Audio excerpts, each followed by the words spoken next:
This website full of techniques is really cool. I just found it. I'm going to link it below.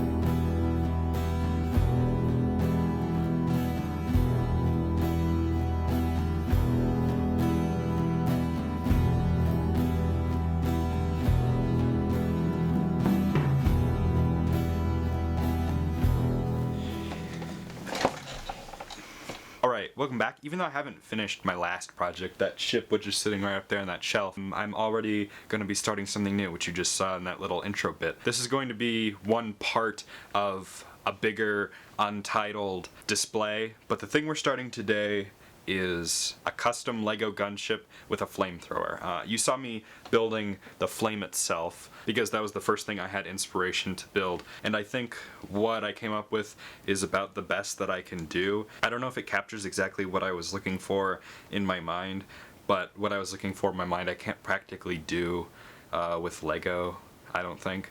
So yeah, basically that's where I'm at. This has a pretty easy construction right down the middle. It's just a bunch of Travis bricks with 2 studs in between each one so that they can be all lined up with the plates that are going sideways to construct all the orange and yellow and white of the flame. And then I just have this sort of shape done 4 times to construct this 3D shape of the flame, and it just sort of clamps on like so to construct this 3D thing with studs on all 4 sides. The last thing that we'll need to add to this is a bunch of trans orange pieces to the orange part, like I did with the trans yellow. I just don't have a lot of trans orange pieces, so we'll have to order those.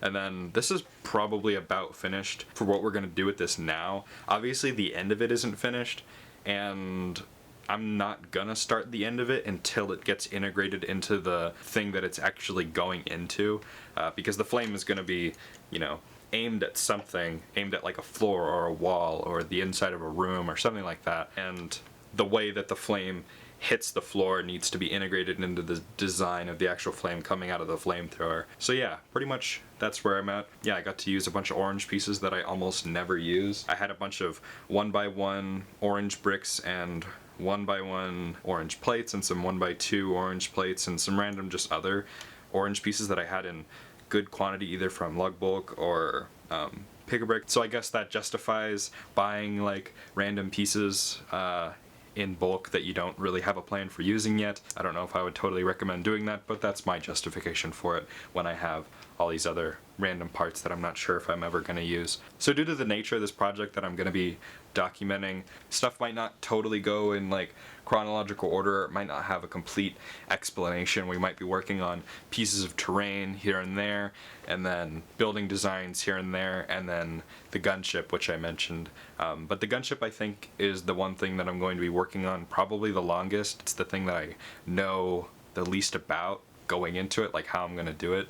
And that's for a handful of reasons. First of all, I generally try not to copy what other people build, you know, their designs and stuff, just because I want to try and challenge myself to figure out the puzzle or whatever, you know, metaphor you want to use to figure it all out myself.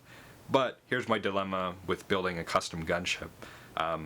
There are free instructions online. I don't remember the name of the builder, but this guy has an awesome Instagram page where he's building like this sick hangar, and he has a really cool gunship with free instructions online that is probably better than the one that I'm going to end up making. And then there's a handful of other ones that I would like to just steal a bunch of stuff from. And here's my dilemma. Do I just follow the instructions of one that already exists and just kind of go with it, or do I try and figure it out for myself? I think I'm just gonna try and design one myself, first of all, so that it's, you know, completely mine, and then also I can build it around the pieces that I already have, just to make it easy on myself. I think we'll also have to come up with some other unique stuff to make this gunship cool, maybe some different accent colors in certain spots, especially on like the front part where they usually put like the, you know, the decal or something like that. And then instead of, you know, on the side they have either like the gunner position or the spotlight. On this one, it's gonna have a flamethrower. So I think it's going to be sick.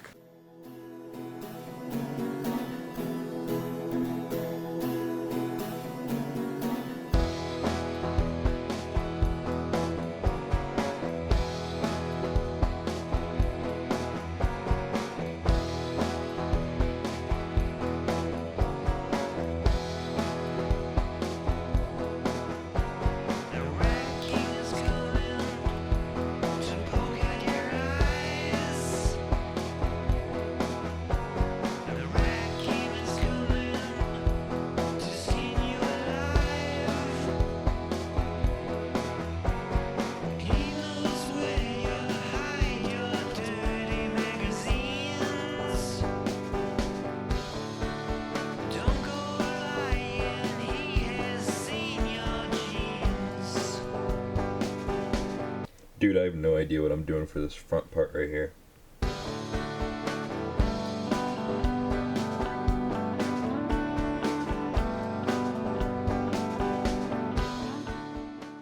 Alright, so I've come up with a few different concepts here for how we're going to execute the overall like fundamentals of the ship's construction. The first one is this is really like a small piece of design here to demonstrate this, but I found this gunship on Flickr made by Melvin, or his username is like CDAG. I'll link it below and I'll show some pictures on the screen. He worked on this work in progress gunship for a while and decided not to finish it, so he posted the progress he had, and it looks super awesome. He has this really great technique where the entire top half of the ship is at an angle of these wedge plates right there, and I've seen some people on Instagram like blatantly copy him without giving credit, and I wanted to try and do something based off of this concept. Instead, I'm going to use these slope bricks here because I think that's going to give a cleaner look than exposed studs from wedge plates. Not that I think that looks bad, I just want to do something different, I suppose. This little step up that you need right here, I don't really want to explain why you need it. You just kind of need it because of, you know, the spacing that the cockpit needs and all this other dumb stuff. Instead, I'm going to use these little cheese graters right here because those have the same angle that these 1x3 inverted slopes have, so you have a perfect 90-degree angle in the corner of the hanger right there, which I think is more accurate than using like the 3x3 wedge plate. And then on top of all that, there's just this arch made out of 1x2 curved white slopes. They're the same slopes that I used a whole bunch of on my ship, so I'm pretty much out of them now. I might have to borrow some or buy some, which is too bad. And then I also came up with this concept for the cockpit area. It's not entirely as accurate as some other builds out there, but I think it's going to look a lot cleaner and it's a lot simpler. So I don't really have a good reason for doing it this way. I just kind of want to do it this way because I think it's in the end going to look better by just being simpler. Yeah, I'm not really sure what I'm going to work on next, but I'll check back in some period of time. So you have to imagine that these are white slopes, but I think we're going to go for something somewhat like that. You kind of see what I'm going for. Alright, well I think effectively this little thing right here is going to work. I just used this double bar piece to get two different axes of rotation in there, and I think it fits pretty snug. Hopefully once there's a bunch of pieces around it kind of condensing it into place, it'll look a lot tighter, and then also there's gonna be some white curved slopes right there, but yeah, I think we can move on now.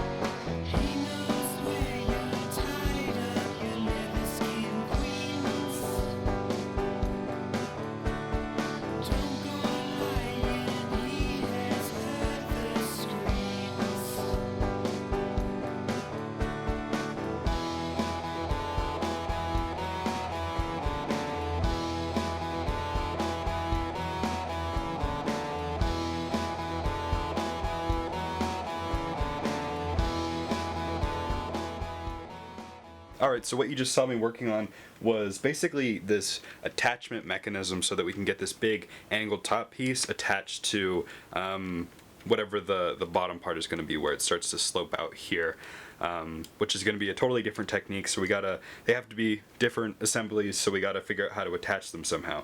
And unfortunately, because it's really hard to come up with like an exact way to attach it. So that's why I made this attachment adjustable by basically putting it on these Technic axles so that you can just slide it into place, and then there's enough friction from 4 different Technic axles that it's pretty solid on there. There's a little bit of play, a little bit more than I guess I would like. It's not rock solid, but I'm hoping that it's gonna work. We're gonna have to, I think, work in some support into the doors in the back. There's the big doors that close over the hangar bay of the gunship.